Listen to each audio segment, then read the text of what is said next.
तो आदाब, नमस्कार, गुड इवनिंग, सत श्री अकाल। एक बार फिर आप तमाम लोगों का स्वागत है क्राइम तक की कहानी के इस एपिसोड में। उम्मीद है पूरी फैमिली अच्छी होगी, अपना ख्याल रख रही होगी और संडे भी अच्छे से गुजरा होगा। आज देश को 15वां राष्ट्रपति मिला, 15th प्रेसिडेंट। द्रौपदी मुर्मू जी ने आज शपथ ली और इसके साथ ही रामनाथ कोविंद जी का कार्यकाल खत्म हुआ और अब एक नई राष्ट्रपति का अध्याय शुरू हुआ। और ये देश की दूसरी महिला राष्ट्रपति हैं। इससे पहले प्रतिभा पाटिल जी थीं और अब मुर्मू जी। और खुशी की बात यह भी है कि एक डेमोक्रेसी की खूबसूरती ये होती है, एक लोकतंत्र की, एक जमहूरियत की, कि यहाँ पर कोई भी सपना देख सकता है, कोई भी सबसे ऊंचे मकाम तक, सबसे ऊंची कुर्सी तक, सबसे ताकतवर कुर्सी तक पहुँच सकता है। एक आदिवासी परिवार की महिला जिनकी पूरी ज़िंदगी जद्दोजहद से भरी पड़ी रही, पति, बच्चों की मौत, फिर स्कूल में उन्होंने पढ़ाई की और फिर वहाँ से होते हुए लोगों की सेवा करते हुए, कहते हैं कि जब वो स्कूल में ही पढ़ाती थी तो पैसे नहीं लेती थी, लेकिन पूरी ज़िंदगी जद्दोजहद की, फिर वहाँ से झारखंड की गवर्नर बनी और अब महामहिम राष्ट्रपति। तो अच्छा लगता है जब ऐसे लोग इस देश की सबसे ऊंची कुर्सी पर बैठते हैं, प्रथम नागरिक कहलाते हैं। आते हैं अब आज की कहानी के ऊपर। मैंने कुछ वक्त पहले, बल्कि शायद मुझे लगता है साल भर पहले, कहानी सुनाई थी आपको इसी एपिसोड में। उस कहानी को थोड़ा सा आज मैं रिपीट करूंगा इसलिए क्योंकि आगे की कहानी तभी बढ़ेगी। आपको याद होगा, बल्कि उस कहानी को शुरू करने से पहले यह भी बताऊं कि कैसे कई बार किस्मत क्या खेल दिखाती है और किस्मत कितना सितम ढाती है। आज की कहानी उसी की एक मिसाल है। कहानी खत्म होगा, उसके बाद आप लोग सोचेंगे, सोचने पर मजबूर होंगे और फिर पता नहीं आप क्या क्या सोचेंगे। तो जो भी सोचेगा बताइएगा ज़रूर, ताकि आप लोगों की भी जो राय और इस कहानी के बारे में पूरी जो एक फैसला होता है, निकल कर आता है, वो हम सब शेयर करेंगे। साल भर पहले मार्च 2021 की बात है। आगरा सेंट्रल जेल सुर्खियों में आया था और उसकी वजह यह थी कि एक शख्स 20 साल तक इस जेल में बंद रहा। उस शख्स का नाम था विष्णु तिवारी। 20 साल तक जेल में रहने के बाद अचानक इलाहाबाद हाई कोर्ट की नज़र पड़ती है, कुछ लोग वहाँ जाते हैं और उसके बाद उसका केस सामने रखते हैं। तो अदालत भी हैरान कि शख्स 20 साल तक जेल में रहा क्यों, किसने रखा। अब वो सिस्टम का ही हिस्सा था, लेकिन खैर 20 साल के बाद अदालत ने कहा कि अब बिना देरी किए हुए इस शख्स को बाहर निकालो और इसे रिहा कर दो। 20 लंबे सालों के बाद मार्च 2021 में विष्णु तिवारी आगरा सेंट्रल जेल से रिहा हो जाता है। इसके बाद हम लोगों ने इसके ऊपर कई शोज़ भी किए, वारदात भी बनाए, आपको कहानी भी सुनाई, फिर उसके बाद आगे की ज़िंदगी कैसे होगी, क्या होगी, बहुत सारे सवाल भी पूछे। साल बीत गया 2022 और ये जुलाई का महीना, और सिर्फ 2-3 दिन पुरानी बात, फिर एक हादसा होता है और उसी की वजह से मैं कह रहा हूँ कि हाय रे किस्मत विष्णु तिवारी की। पहली बार 20 साल तक जेल बिना किसी जुर्म के काटी, एक पूरी जवानी एक तरह से जेल के अंदर गुजार दी। और अब जवानी और उम्र दराज होने की दहलीज पर जब वो बाहर आया तो फिर उसके साथ एक ऐसा खेल हुआ कि अजीब ही लगता है सुनकर और सोचकर। तो ये क्या खेल है और ये पूरी कहानी क्या है, अब आपके सामने सिलसिलावार रखता हूँ। पहले साल भर पहले जो वादा किया था कि आपको कहानी बहुत सारे लोगों ने अपने से नहीं सुनी होगी। विष्णु तिवारी नाम का एक नौजवान ललितपुर में रहा करता था। 4 भाई थे, माँ बाप थे, खेती बाड़ी थी, ज़्यादा नहीं थी, लेकिन घर अच्छे से चल रहा था, अच्छे लोग थे। लेकिन इसी दौरान 2020 में अचानक एक उसी गांव की महिला पुलिस स्टेशन में जाकर रिपोर्ट लिखाती है। 16 सितंबर सन 2000 की तारीख थी, 16 सितंबर 2000, ललितपुर यूपी में, लखनऊ के पास। तो वहाँ की एक महिला एक पुलिस स्टेशन में जाकर रिपोर्ट लिखाती है कि विष्णु तिवारी ने मेरा बलात्कार किया है। और वो जो महिला थी वो SC ST थी। तो अब पुलिस इस मामले में रिपोर्ट दर्ज करती है, उसके बाद विष्णु तिवारी को गिरफ्तार करती है और गिरफ्तार करने के बाद सीधे कोर्ट में पेश करती है। लोअर कोर्ट अपना फैसला सुना देती है और विष्णु तिवारी को रेप के लिए 10 साल और SC ST एक्ट के तहत उम्र कैद की सज़ा सुना देती है। अब इसके बाद विष्णु को आगरा जेल भेज दिया जाता है। आगरा जेल में वो रहता है, पढ़ा लिखा था नहीं, कोई वकील भी नहीं, उसको अपने केस के बारे में भी जानकारी नहीं, उसे ये भी पता नहीं चार्जशीट क्या होती है, दलील क्या होती है, अदालत क्या। अब वो बेचारा वहाँ रहा। अब उसके जेल जाने के बाद उसके पिता सदमे में आ गए, उनको लकवा मार गया, उनकी मौत हो गई। एक भाई, बड़ा भाई, उसे भी सदमा लगा कि परिवार पे एक ऐसा कलंक लगा कि एक भाई ने बलात्कार किया है। उस बेचारे को दिल का दौरा पड़ा, वो भी मर गए। कुछ दिन के बाद माँ इस सदमे में बीमार थी, माँ की भी मौत हो गई। कुछ वक्त बीता, छोटा भाई जो था वो भी इसी सब परेशानियों में चल बसा। तो 2 भाई और माँ बाप, 4 लोगों को विष्णु तिवारी ने खो दिया। अब यहाँ कमाल देखिए, कमाल क्या कहें इसे, मतलब हमारी कानून व्यवस्था, अदालतों का हाल देखिए। घर में 4 मौत हुई, विष्णु तिवारी जेल में है। एक बार भी अपने घर के किसी सदस्य को, उनकी अर्थियों को कांधा देने के लिए, मुखाग्नि देने के लिए वो जेल से बाहर उसको नहीं भेजा गया, उसको पेरोल नहीं मिला, उसको जमानत नहीं दी गई। जबकि खबर जेल तक आई कि पहले तुम्हारे पिता की मौत हो गई, बाहर नहीं निकाला, माँ की मौत हो गई, नहीं निकला, भाई की मौत हो गई, छोटे भाई की मौत हो गई, नहीं निकला। और यहाँ ऐसे हज़ारों केस हैं, बल्कि मैं तो कितनी आपको सुना चुका हूँ कि यही चीज़ बड़े लोगों के साथ होता है। हल्की सी बीमारी आ गई किसी के माँ बाप को, बड़ा है, अच्छे परिवार का है, ये लो पेरोल, जाओ 15 दिन 20 दिन बाहर रहो। तो बड़े बड़े लोगों के किस्से भरे पड़े, नाम लेने की ज़रूरत नहीं, आप सभी नाम जानते होंगे। अभी हाल में लेटेस्ट, बल्कि मैं कहूँ आपके राम रहीम पेरोल पे थे बाहर, पूरे कारवां के साथ, पूरी सुरक्षा व्यवस्था चल रही है, पेरोल पे बाहर हैं, फिर उसके बाद वापस गए। ऐसे नहीं मालूम कितने लोग हैं। तो अब एक तरफ ये आम भारतीय विष्णु है, गरीब, जिसे सब कुछ जानकारी भी नहीं, कानून की भी समझ नहीं, लेकिन घर में 4 मौत, कभी इसको कांधा देने तक के लिए मानवीय आधार पर जमानत नहीं मिली, पेरोल नहीं मिला, ये जेल में ही पड़ा रहा। घर में 4 मौत हो गई, 20 लंबे साल गुजर गए।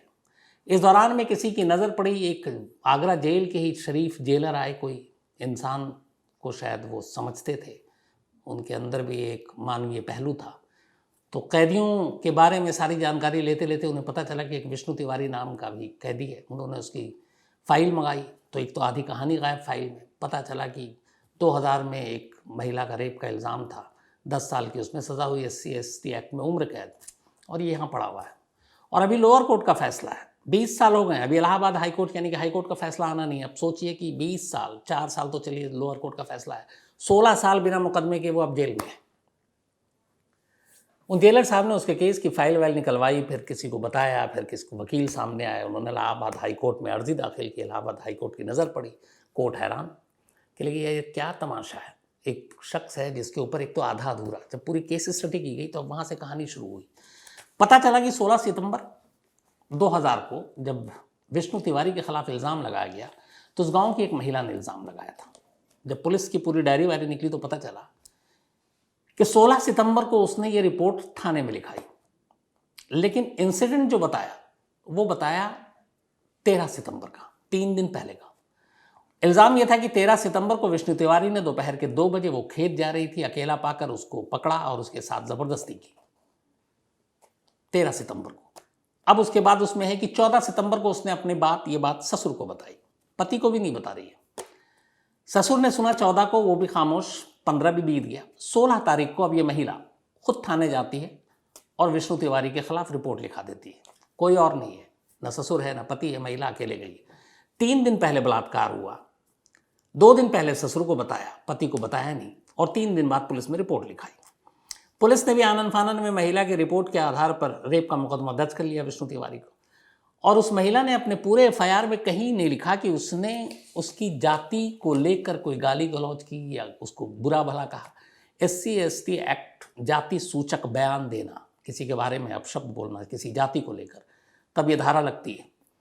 यहाँ पे उस महिला के बयान में कहीं है ही नहीं इस बात का जिक्र। उसके बावजूद पुलिस ने अपनी तरफ से जाति सूचक शब्दों का इस्तेमाल की धारा लगा दी, SC/ST एक्ट। और इसके बाद वो मामला आनन फानन में उन्होंने चार्जशीट भी तैयार कर ली, कोर्ट में भेज दिया, कोर्ट ने भी कुछ नहीं पूछा। अब रेप हुआ, मेडिकल हुआ। कमाल ये देखिए कि उस मेडिकल में रेप का कहीं जिक्र ही नहीं हुआ, पुष्टि ही नहीं थी, कंफर्म ही नहीं हुआ किसके साथ रेप हुआ। जब ये इंसिडेंट हुआ 16 सितंबर को, वो महिला प्रेग्नेंट थी, गर्भवती थी, लेकिन उसके शरीर पे कहीं कोई चोट के निशान नहीं आए। अगर सामने वाला ज़बरदस्ती कर रहा तो कहीं ना कहीं खरोच या कोई और चीज़ होंगी। पूरे शरीर पे कहीं पे भी मेडिकल रिपोर्ट में उसके इंजरी मार्क, चोट के निशान, खरोच कुछ भी नहीं था। जाति सूचक शब्द का इस्तेमाल पुलिस ने अपने आप किया, महिला ने तो रिपोर्ट में लिखा तक नहीं था। इन सारी चीज़ों को कोर्ट ने भी नज़रअंदाज कर दिया और लोअर कोर्ट ने एक चलता ही मुकदमा समझते हुए सीधे सीधे सज़ा सुना दी कि 10 साल रेप के लिए उम्र कैद SC/ST एक्ट में, और इसको जेल भेज दो। अब ये विष्णु तिवारी जेल पहुंच गया। इधर माँ बाप पे सितम, क्योंकि गरीब थे लेकिन इज्जतदार लोग थे, समाज में उनकी एक रिस्पेक्ट थी। उनका ये था कि उनके घर के बच्चे के ऊपर एक कलंक लगा एक बलात्कार का, तो वो सदमे में थे। जबकि असली कहानी जो बाद में निकल कर आई वो ये कि विष्णु तिवारी के परिवार, भाई और पिता, और ये जिस महिला ने इल्ज़ाम लगाया था रेप का, उस परिवार के बीच में गाय बांधने को लेकर और गाय के चारे को लेकर झगड़ा हुआ था, और पहले भी हुआ था। और उसी झगड़े का बदला लेने के लिए उस महिला के परिवार ने ये साजिश रची और विष्णु तिवारी को एक झूठे रेप में फंसा दिया। ये जब बाद में सारी चीज़ें निकल कर आई तब ये पता चला। लेकिन पुलिस ने अपनी तरफ से कोई नई चीज़ नहीं सामने पेश की। लोअर कोर्ट ने सुना दिया, पुलिस ने कहा हमारा काम ख़त्म। अब वो हाई कोर्ट में कोई सरकारी वकील मिल गया, उसने डाल दिया, उसे भी क्या इंटरेस्ट, पैसे मिलने नहीं है। विष्णु तिवारी को भी कुछ समझ में ही नहीं आ रहा। उधर घर में पहाड़ टूट रहा है गम का, 4 मौत हो चुकी है। वो अपना खामोशी से आगरा जेल में पड़ा रहा। वो तो एक जेलर की नज़र पड़ी उसके केस पे, फिर ये सारी चीज़ें आई। उसके बाद इलाहाबाद हाई कोर्ट गया। अब हाई कोर्ट जाने के बाद हाई कोर्ट ने मार्च 2021 में कहा कि ये क्या तमाशा है, ये सारी चीज़ें पुलिस ने गलत की थी, इसमें कोई पुख्ता सबूत भी नहीं है जिसके लिए इसको सज़ा मिलनी चाहिए, और ये इंसाफ के साथ जुल्म होगा अगर ये एक दिन भी और इस जेल में बंद रहता है और इसे फ़ौरन रिहा किया जाए। उसके बाद वो रिहा होता है, उसको जेलर और बाकी लोग कुछ पैसे देते हैं, फिर उसको वहाँ आगरा से ट्रेन में बिठाया जाता है, फिर वो ललितपुर पहुँचता है, फिर हमारी टीम भी पहुँचती है, फिर कई ऐसे सोशल वर्कर आते हैं, कई संगठन आते हैं NGO जो उसकी मदद करते हैं, उसे पैसे देते हैं ताकि वो अपनी ज़िंदगी फिर से जी सके। सरकार मदद नहीं करती लेकिन लोग करते हैं, और ठीक ठाक अब उसके बाद अपने पैर पर वो खड़ा होना शुरू हो जाता है। अब यहाँ से कहानी में एक नया मोड़ आता है। अब विष्णु तिवारी 20 साल तक जेल में रहने के बाद गलत रास्ते पर अब भी नहीं गया, भटका नहीं। एक शरीफ इंसान के तौर पर उसी गांव में फिर से अपने पैर ज़मीन पर खड़ा करने की कोशिश कर रहा है। उन 20 साल की कड़वी यादों को भुलाकर एक नया ज़िंदगी शुरू करना चाहता है, और कर रहा है। साल भर बीत जाता है। 20 जुलाई के आसपास उसी के गांव में उसका एक जानकार रिलेटिव वो उसे कहता है कि अब तेरी ज़िंदगी देख, माँ बाप तो रहे नहीं, 2 भाई भी नहीं है, अब तुम ही 2 भाई हो, तो अब ज़िंदगी अभी भी पड़ी हुई है, तो शादी वादी करके घर बसा लो। तो इसने कहा ठीक है, अगर कोई, एक तो तोहमत भी लगा हुआ था उसके ऊपर, फिर भी हुआ कि चलो शादी के लिए ढूंढते हैं। तो उस रिश्तेदार ने एक लड़की का पता बताया। उसने कहा कि एक लड़की है और ये घर वाले हैं, इनसे तुम्हारी शादी हो जाएगी। अब उसके बाद पता चला कि जो वो लड़की है वो मध्य प्रदेश के सागर ज़िले की लड़की है, उसका नाम है राजकुमारी। तो एक रिश्तेदार के ज़रिए लड़की देखने की रस्म शुरू की गई। उसके बाद एक मंदिर में लड़की आई, उसके माँ बाप आए, पंडित थे।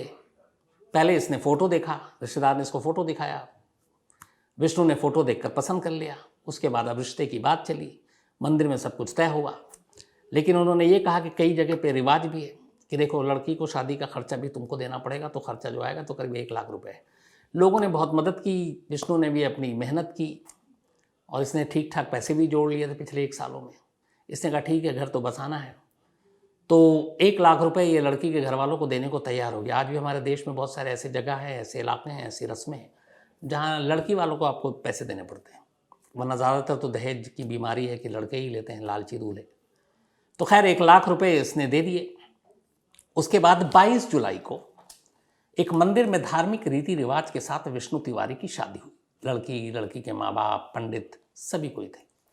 शादी के बाद अब अपनी दुल्हन को लेकर अपने इसी ललितपुर के गांव में पहुंच जाता है विष्णु। गांव आने के बाद रात दोनों वहीं रहते हैं साथ। अगले दिन सुबह ये कुछ बाकी पैसे देने थे विष्णु तिवारी को, तो कहता है कि मैं जा रहा हूँ तुम्हारे पंडित और उनको पिताजी से मिलना, उनको देना है। तो दुल्हन ने कहा कि आप जा रहे हैं तो मुझे भी आप ले चलिए। उसने कहा चलो। अब दोनों घर से निकलते हैं, जिस जगह पे इन्हें मिलना था वहाँ पहुँचते हैं। थोड़ी देर तक बैठते हैं, आगे गाड़ी का इंतज़ार कर रहे होते हैं। तभी दुल्हन जो है, जो अभी सिर्फ एक रात की दुल्हन है, विष्णु से कहती है कि मुझे प्यास लगी है, पानी का बोतल ले लीजिए। वो कहता है मैं लेकर आता हूँ। वो पानी का बोतल लेने जाता है, वापस आता है जिस जगह दुल्हन को बिठा कर गया था, दुल्हन गायब, परेशान अभी है, ढूंढता है चारों तरफ, नहीं मिलती है। अब ये लड़की के बाप के जहाँ पे मिला था वहाँ जाता है, उस पंडित से मिलता है, सारे गायब। अब विष्णु परेशान। इसके बाद जिसने शादी की, जिनके ज़रिए शादी हुई, जितनी उसको जानकारी थी अपनी दुल्हन अपने ससुराल के बारे में, उसने उन सब जगह पे दौड़ना भागना शुरू किया, कहीं कोई सुराग नहीं। इसके बाद धीरे धीरे इसी जानकारी के दौरान उसे पता चला कि दरअसल वो लुटेरी दुल्हन का शिकार हो गया। जिन लोगों ने उसकी शादी कराई, जिस राजकुमारी से, जिसका नाम राजकुमारी था, जो सागर ज़िले की थी, MP की, वो असल में दुल्हन नहीं थी, न उसे ज़रूरत थी शादी करने की, बल्कि वो उसका पेशा था। और फिर जब वो वापस बदहवास घर आया तो देखा कि 50,000 रुपये जो घर में उसने और जो रखे थे, लाख रुपए जो दिया वो अलग, वो भी गायब, जेवर भी गायब। इससे पहले शादी के लिए उसने अपने होने वाली दुल्हन के लिए साड़ी, जेवर, मेकअप के सामान सब बड़ी चाहत से खरीदे। और शादी के अगले ही दिन 24 घंटे से ही पहले लुटेरी दुल्हन उसको चूना लगाकर निकल गई। अब इस वक्त विष्णु ललितपुर में अपने घर में है, बट उसने सोचा कि इस बार वो छोड़ेगा नहीं और पुलिस में जाकर ऐसे लोगों का भांडा फोड़ेगा। अब पुलिस में उसने रिपोर्ट तो लिखा दी। अब पुलिस उस लुटेरी दुल्हन, उसके परिवार को ढूंढ भी रही है, शायद कभी ना कभी मिल भी जाए, शायद विष्णु के पैसे भी मिल जाए।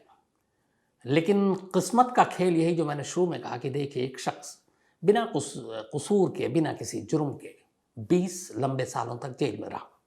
20 साल के बाद वो बाहर आता है, पैसे जमा करता है, मेहनत करता है, कमाता है। फिर एक उसकी हसरत है कि उसकी शादी हो जाए, घर बच जाए। उसका शादी करता है और एक रात में ही दुल्हन भाग जाती है। तो पता नहीं कभी कभी ऊपर वाला ऐसे ऐसे किस्मत का खेल क्यों दिखाता है। अब ये तो कहानी का एक पार्ट है। अब दूसरा, लुटेरी दुल्हन क्या, अपने देश के बहुत सारे ऐसे राज्य हैं, स्टेट है, जहाँ पर एक पूरा गैंग ऑपरेट करता है और इसका नाम हम मीडिया के ज़रिए ही पढ़ा है, वो लुटेरी दुल्हन। मैंने इस पर बहुत सारे शोज़ किए हैं, ख़ासतौर पर MP के, राजस्थान के, महाराष्ट्र, गुजरात, इन सब जगहों पे। अब ये लुटेरी दुल्हन क्यों, कोई दुल्हन को देकर शादी, पैसे देकर शादी करे, ये सारी चीज़ें क्यों हैं?